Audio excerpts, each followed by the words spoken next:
A very good morning to all my dear students. Today we are just going to do our another long composition, that is debate writing. In the previous videos we have just done the speech, right?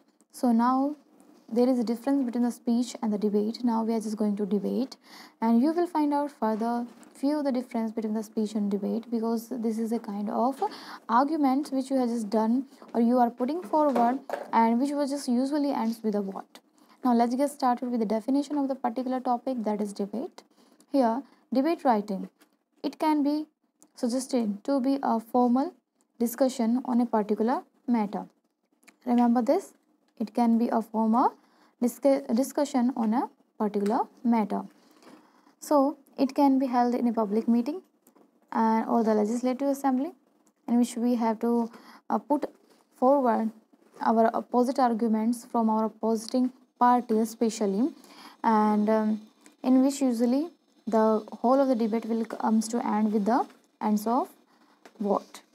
Remember this, what is the definition here? Debate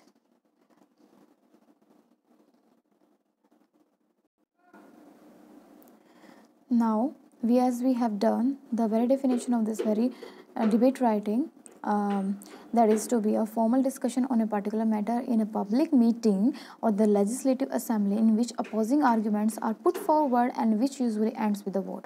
In short, if I'll translate this very line, then it will be converted it to be as कि कोई भी एक ऐसा formal discussion जिसमें आप सिर्फ formal words ही use कर सकते हो किसी भी एक पर्टिकुलर मैटर पे, इस पे किसी भी एक पर्टिकुलर मैटर पे, चाहे वो कोई पब्लिक मीटिंग हो, चाहे कोई भी लेजिस्लेटिव असेंबली हो, यानी लोकसभा या राज्यसभा हमारी हो, उसमें भी आपने लोगों को डिबेट करते हुए देखा होगा.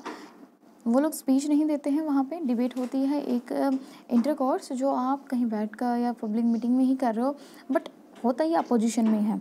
बट स्पीच में आपके लिए there is no opposition, right? So here the opposing arguments are put forward. आप इसमें अपोजिट जो भी आर्ग्यूमेंट्स होते हैं, फॉर एग्जांपल आपने किसी भी टॉपिक को उठाया, उस पर आप डिबेट करना चाहते हैं. It may be in the favour of that particular topic और it may be in the opposite of that particular topic. For example, here the example given of the education bill.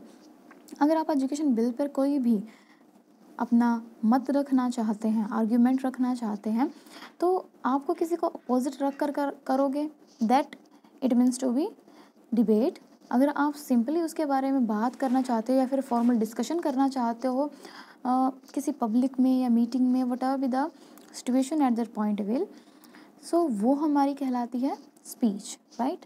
सिर्फ जिसमें आपके ही क्या है, मत हैं, आपके ही अपने वैल्यूज़ हैं. सो यहाँ पर हमें अपोजिट आर्ग्यूमेंट्स का सामना करना पड़ता है, चाहे आप उसके फेवर में बात कर रहे हो, चाहे उसके अगेंस्ट बात कर रहे हो.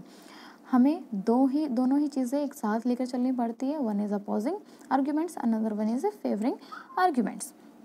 And many of the times it has been seen that debate not writing is debate. Debate usually ends with the vote, right? Because it can never be happen now. If someone will agree with your point, if you are going to favor that point and many of the crowd are just favoring your point, then you will be win, right? सो यहाँ पर हमें and vote से ही करना होता है, because यहाँ पर हमें वोटिंग की जरूरत इसलिए पड़ती है क्योंकि हमें अपने आर्ग्यूमेंट को या फिर वट एवर द टॉपिक जो भी हम इसके अगेंस्ट या यू कैन से फेवर में बोल रहे थे, तो हमें उसके लिए वोटिंग चाहिए होती है ताकि हम अपने स्टैंड पर जीत हासिल कर सकें. ऐसा ही हमारी लोकसभा और राज्यसभा में होता है, और ये हमेशा किस चीज़ पे होता है, पर्टिकुलर मैटर पर. Remember this, it is a formal discussion on a particular matter, right? अब हम करते हैं डिबेट राइटिंग की बात. ये हमने बात की थी डिबेट की. सो डिबेट तो होती है एक formal discussion, I know, but debate writing क्या होता है? It is a piece of writing in which you are converting your formal discussion into your words on a particular matter which has just been delivered in any of the public meeting or the legislative assembly.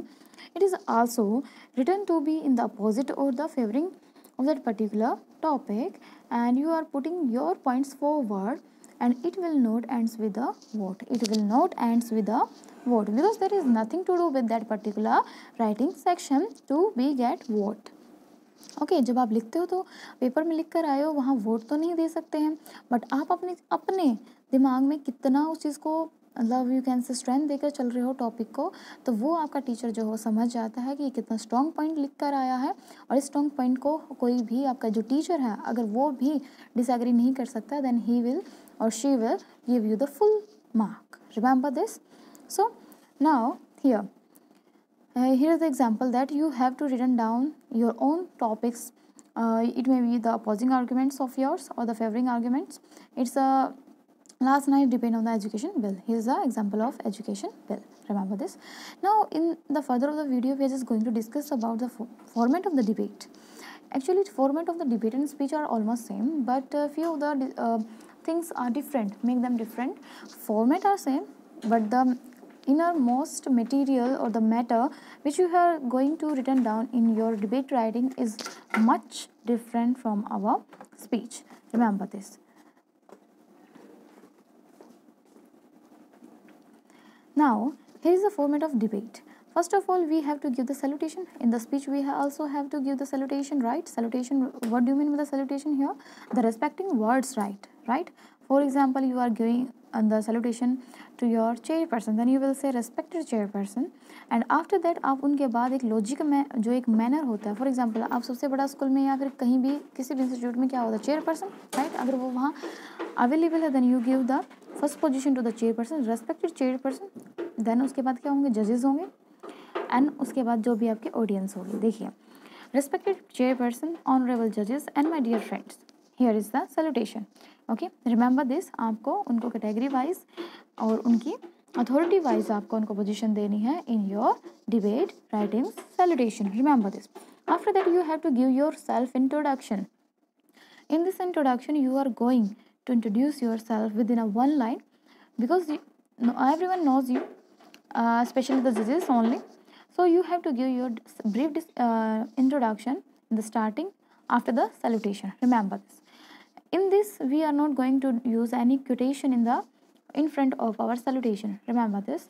So here introduction says, I am here, it means whatever be the name of yours, I am here to present my views for against, for, then slash is here, right? Remember this. Then against the motion. Motion is the particular topic which are just you can say continuation, in the continuation of that particular era.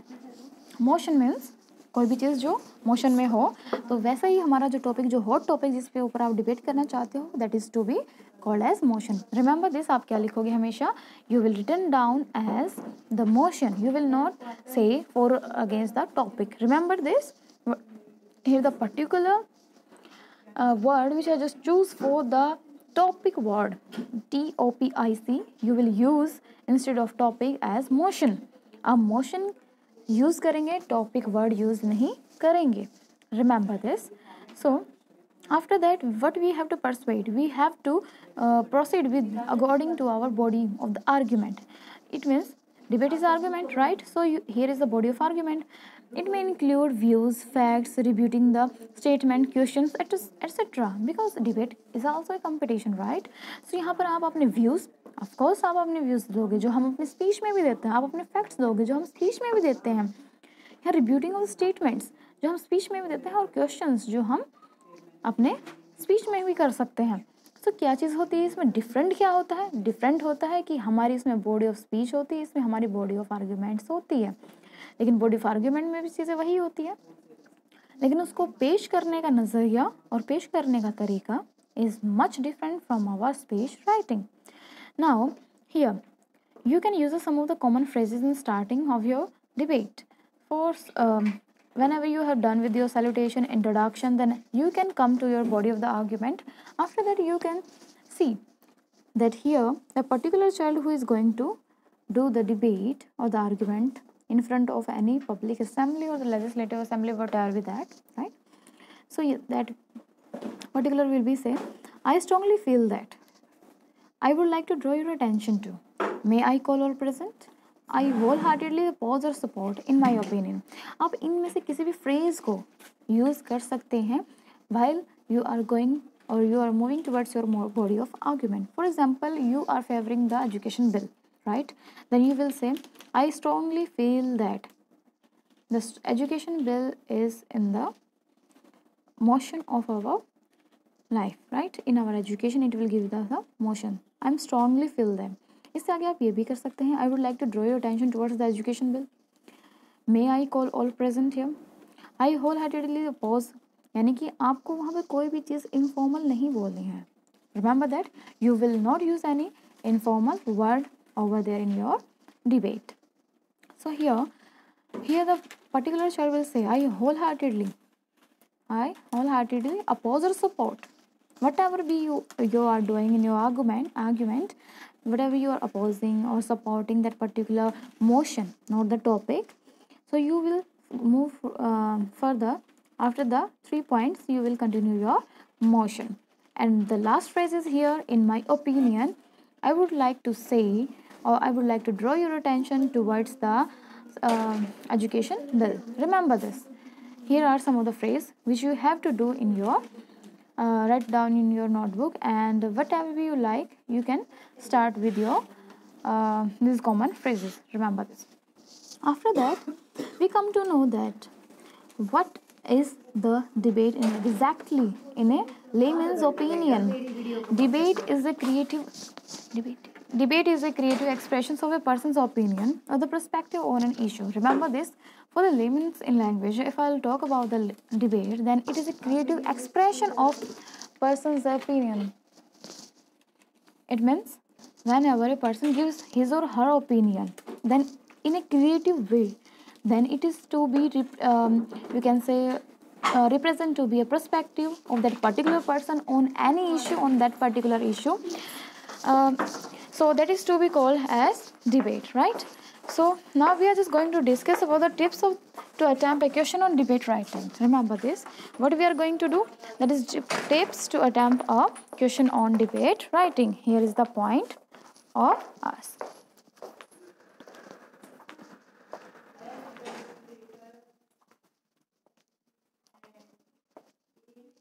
Now here is the tips for debate writing.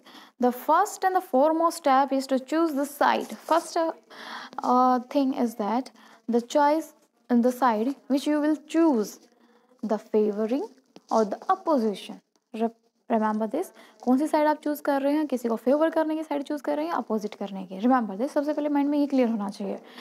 Weather you want to write for और against the motion, आप उसके लिए लिखना चाहते हैं या उसके against लिखना चाहते हैं, जो भी हमारा टॉपिक और हमारा मोशन होगा. Remember this. Always try to select the side. हमेशा वो एक साइड जो आपको सबसे ज़्यादा पर्सनली अट्रैक्ट करे, जिसको आप पर्सनली सपोर्ट करना चाहते हैं, उसके बेसिक चीज़ों के साथ कि उसमें क्या बोन्स हैं, क्या कर्ड्स हैं, दोनों चीज़ें आप बता सकते हैं. It's not that. So and have more material information to write on, जिसके ऊपर आपके ज़्यादा से ज़्यादा मटेरियल हो आपके मन में लिखने के लिए. That particular side you have to choose, right. It is preferable to make a choice during the reading time. It is preferable to make a choice during the reading time. हमेशा जब भी आप कुछ रीड कर रहे हो उससे पहले ये चॉइस जो है वो बहुत ही ज़रूरी है. दिमाग में सबसे पहली चीज़ होनी चाहिए, whether you are going to write for और against the motion. After that, in an ideal debate, it will consist of the 3 or the 4 paragraphs. Here we are consisting of the 4 paragraphs, which is namely to be the introduction and the salutation, which I just discussed before. After that, the problem, the solution, and the conclusion. And the last one is the thank you. Remember this, you will never end your debate or the speech without this word.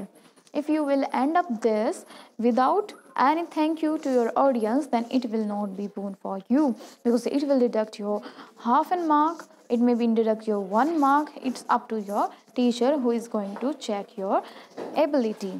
Remember this. What are the 4 things in which we are going to consist of our 4 paragraph? That is introduction, problem of that particular motion, and the solution of that particular motion, and the conclusion of that particular motion. Now let them discuss in detail, right? So here, which we have done the first step, that is introduction, right? This must include the salutation and the topic, including the for or against the motion. It means introduction में आप ये बताएंगे कि आप किसी भी motion के against हैं या for में हैं. For example, what you will say, here in the salutation use करेंगे और अपने topic को discuss करेंगे. यहाँ good morning everyone, esteemed judges, honorable guests, respected teachers, and my dear fellows. I, you will give your name, and if there is no name then you can put the XYZ here. जो भी आपको question में दिया होगा उस वो आप लिखेंगे यहाँ पे, right, remember this. And feel honourable to have being the opportunity to speak, और आप फिर आगे बोलेंगे फॉर और अगेंस्ट द टॉपिक और the motion. You will not use this word, I will not prefer you this word, against the motion. Remember this, what is the word? That is motion, right? So here what you have been given, you have been given the opportunity to speak for the motion or the against the motion. What you will use here? The motion. It will give you a extra expression in your debate writing. Remember this. After that we are just going to written down our body, right? Here the body refers to the problem. This is the main paragraph of the body of your answer. Remember this. What do you mean the body refers to all those problems which you are just going to discuss about that particular topic or the motion. It may be in the against or it may be in the for. For example, always begin the meaning of the topic that is explained in the topic is not more than a line. Speech में भी हम यही करते थे. For example हमें कोई भी save girl child पे दे दिया गया तो हम सबसे पहले उसके लिए एक क्योट उठाते थे उसके मीनिंग को प्रूव करने के लिए. अब यहाँ क्योट ना उठाकर हम सीधा क्या करेंगे, we are going to give the meaning of that particular topic. इस पर्टिकुलर टॉपिक का मतलब क्या है, राइट? टॉपिक और द एक्सप्लेनेशन करिए अपने टॉपिक की. It should not be more than a line, एक लाइन से ज़्यादा नहीं होनी चाहिए. Then start quoting the issue. जो भी आपका इशू है उसमें आप उसको क्योट करना स्टार्ट करें उसको. अब उसमें क्योट भी यू कैन से इंक्लूड करना चाहते हैं, बट यहाँ क्योटिंग का मतलब ये नहीं कि आप एक बड़ा सा क्योट लिखें. यहाँ क्योटिंग का एक रेफरेंस है कि भाई आप उस चीज़ को क्योट यानी कि आप उसको इन्वर्टेड कॉमास में बंद भी कर सकते हैं. Then now here it is important you follow the sequence. अब आपको एक फॉलो करना है सीक्वेंस, ये कभी भी आपको डिसमर्ज नहीं करना है. So it is possible that you have been too many points और वेरी फ्यू पॉइंट्स. हो सकता है आपके पास बहुत सारे भी पॉइंट्स और बहुत कम भी पॉइंट्स हो. When you have lots of varied points, जब आपके बहुत सारे पॉइंट्स होंगे, it is better to choose a few best one. उनमें से आप बहुत सारे में से एक फ्यू ही चूज़ करोगे. लिखना तो आपको बहुत ही कम है ना.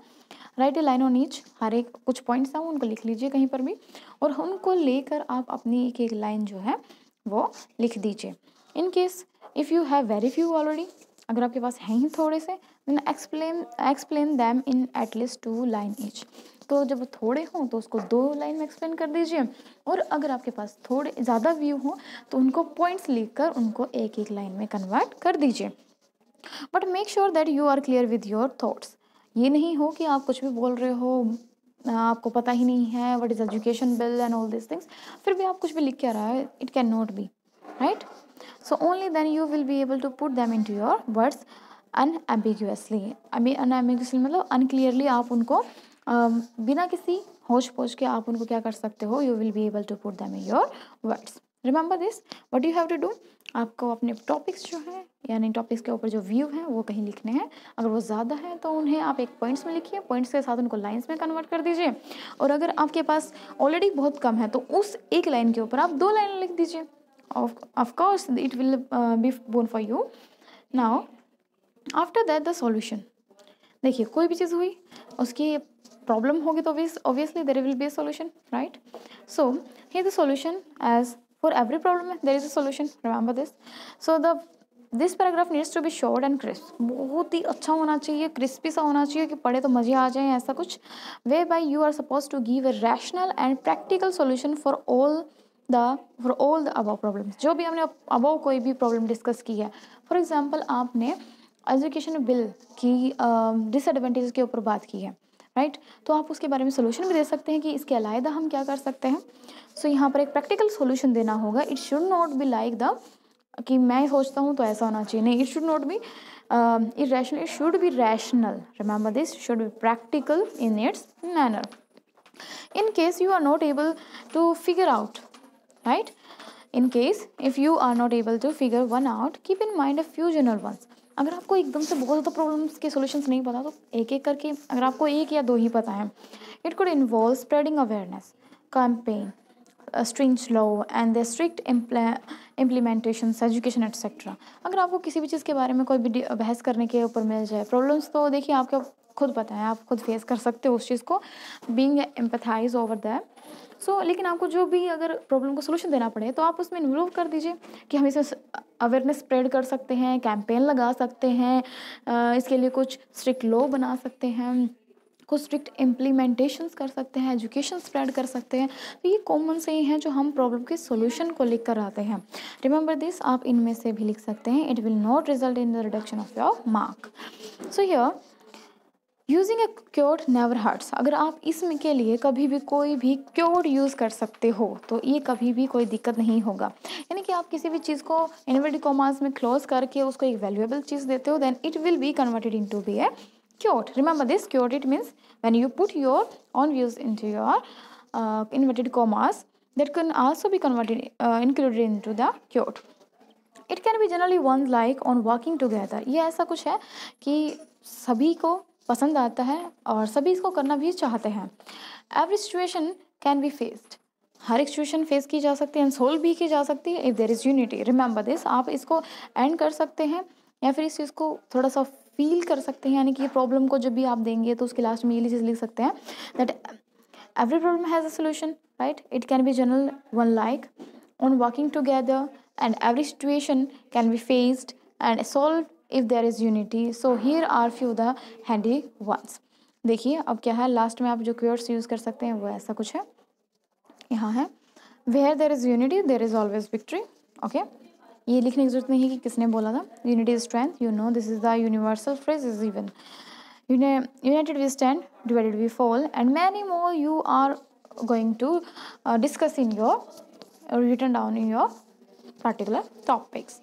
So here आपको जो सबसे पहले चीज़ क्या करनी थी हम अभी तक रिवाइज कर लेते हैं। What is the first thing, what in the introduction में आप क्या देंगे, सैल्यूटेशन देंगे और अपने टॉपिक का यानी कि अपने मोशन के लिए कि आप उसके अगेंस्ट हैं या फोर में हैं तो आप ये हमें डिस्कस करेंगे। उसके बाद हम बॉडी पे आएंगे। बॉडी किस चीज़ को, मेन पैराग्राफ है एक पूरा पैराग्राफ जो प्रॉब्लम को डिस्कस करता है। आफ्टर दैट उसके बाद एक सॉल्यूशन का पैराग्राफ बनता है, यानी पहला पैराग्राफ किसका हो गया हमारा इंट्रोडक्शन का, आफ्टर दैट बॉडी का एंड आफ्टर दैट सॉल्यूशन का। बॉडी में हम प्रॉब्लम को डिस्कस कर रहे हैं एंड सॉल्यूशन में हम सॉल्यूशन को डिस्कस कर रहे हैं। After that after conclusion, now here we are going to clarify something. Conclusion में हमको क्या करना है, this part is very involves clarification of your statement. जो भी आपने अभी तक सोल्यूशन दिए हैं, प्रॉब्लम दिए हैं, उनका एक conclusion and statement stands along with thanking the audience for being such patient listeners. अब आपको इसमें थैंक यू भी करना है कि बहुत ही पेशेंस के साथ लोगों ने आपको सुना, आपकी बहस को सुना, आपके आर्गुमेंट्स को सुना, चाहे वो इस बात से फेवर करते थे नहीं करते थे। रिमेंबर दिस, अगर आपने ये नहीं किया कि आप थैंक यू नहीं बोलते हो then it will not be a good sign of your manner.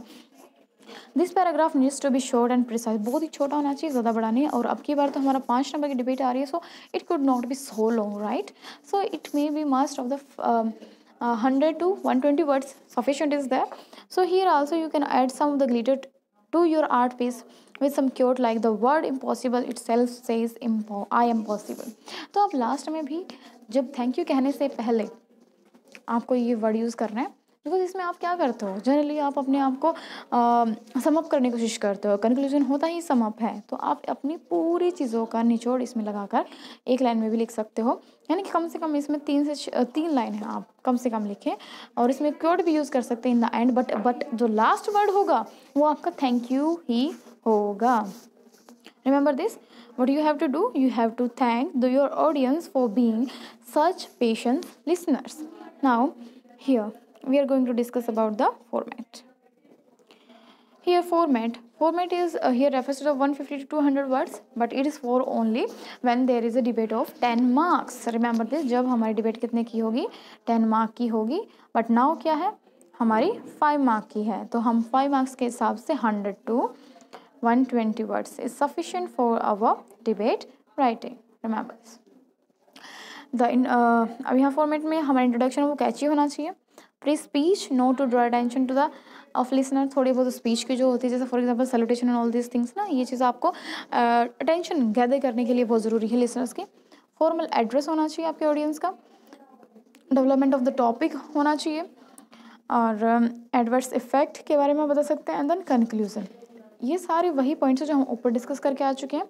And last is the formal thanks for the audience. Remember these things, remember. देखिए यहाँ पे प्री स्पीच नोट आया है। प्री स्पीच नोट क्या होता है? Obviously, debate or speech in format is almost same. So here the pre-speech refers to the introduction as well as the salutation. So what do we have to do? We have to give the pre-speech note to draw the attention of the listeners. Remember this. After that, now we are going to do some of the examples for our debate. Here's a sample for the debate writing. Here's the question number 1. Should schools promote coaching institute? Right? ये हमारा question है जो हमें refer करना है कि हम इसके अगेंस्ट बोलेंगे या इसके फेवर में बोलने वाले हैं। So should school promote coaching institute? क्या स्कूल्स को कोचिंग इंस्टीट्यूट को प्रमोट करना चाहिए, यानी कि वो खुद में अपने कोचिंग इंस्टीट्यूट्स को खुद को एज ए कोचिंग इंस्टीट्यूट को यू कैन से गैदर करके और अपने अंदर एक इन्वॉल्वमेंट लेकर खुद के अंदर भी कैपेबिलिटी, कोचिंग सेंटर्स वाली जो भी कैपेबिलिटीज़ है, क्या हम उसको प्रमोट कर सकते हैं या फिर करना चाहिए स्कूल को? Right? Now what we have to do? We have to discuss our argument. We have to just give a formal discussion in a form of arguments. It may be in the form of for, it may be in the form of against that particular motion. So here is an example which I is going to do here, in which we have to discuss that should school promote the coaching institutes, taking a cue from the points given below and using your own ideas, write a speech for or against the topic in about 150 to 200 words. What I said, it will applicable for only 10 marks debate. When it will be converted into 5 marks, then it will be sufficient to 100 to 120 words. Remember this. So here are some of the points.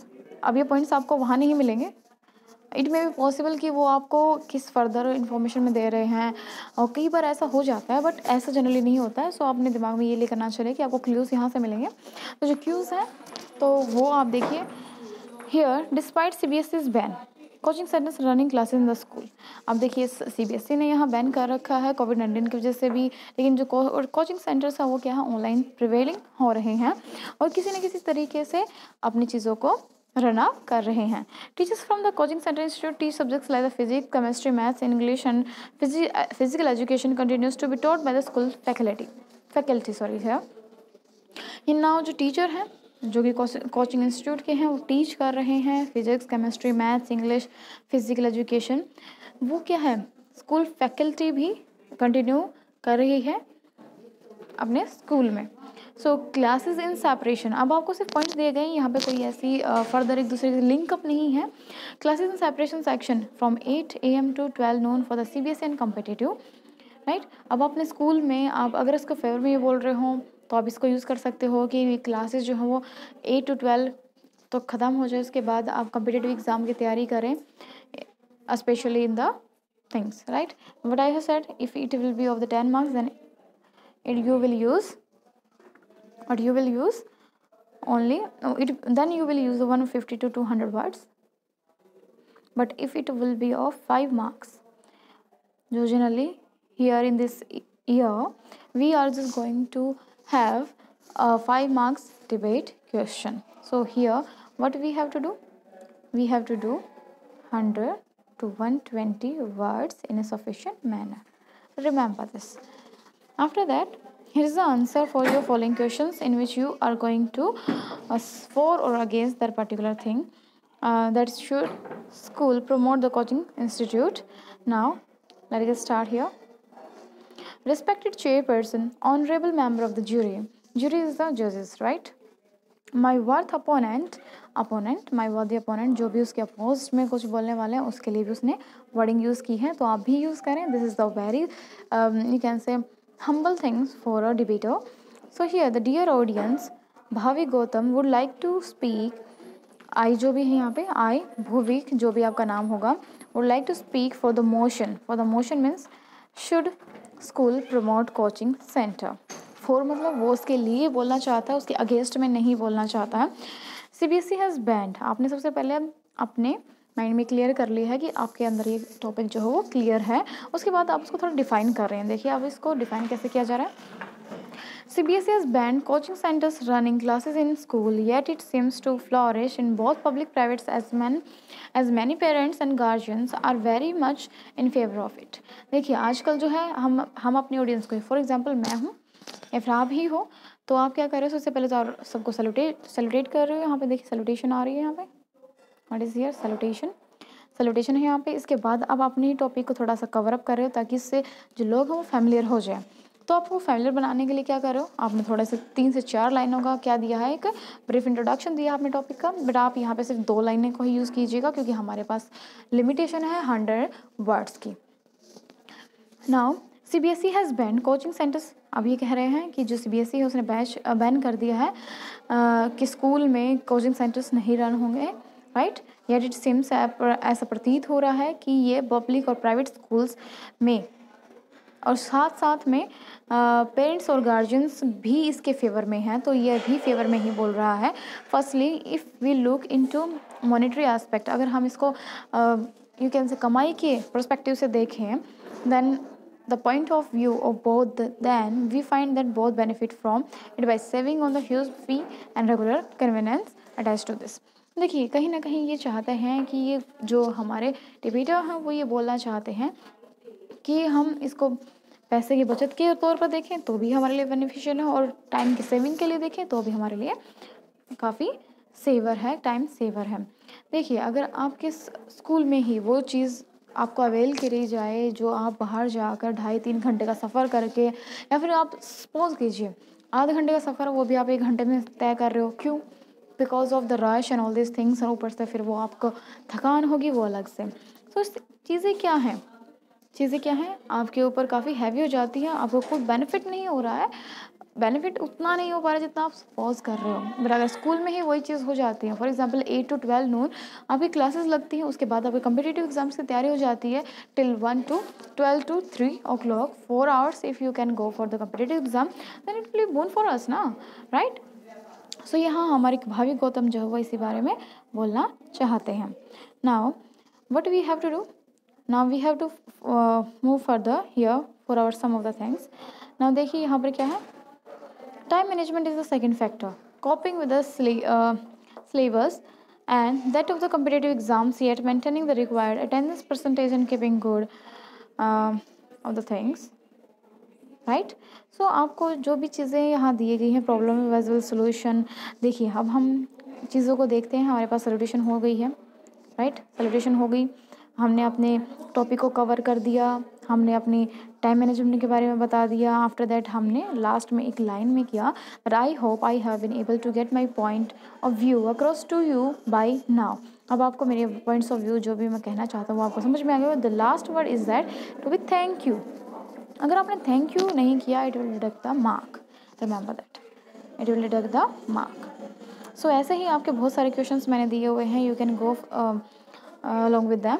Here the question number 2, rising prices can be controlled by the government. अब आप इसके देखिए, अब रोज़ एक नया price हमारे सामने आ रहा है, कभी अनियन हैं वो महंगे हो रहे हैं, कभी आलू हैं वो महंगे हो रहे हैं। तो आप उसके लिए आप अपने दिमाग में सोच कर लिख सकते हैं कि येस हाउ, पहले तो लिखेंगे प्रॉब्लम क्या है, राइजिंग प्राइस से जो बढ़ा रहे हैं उससे प्रॉब्लम क्या हो रही है आप जनता को।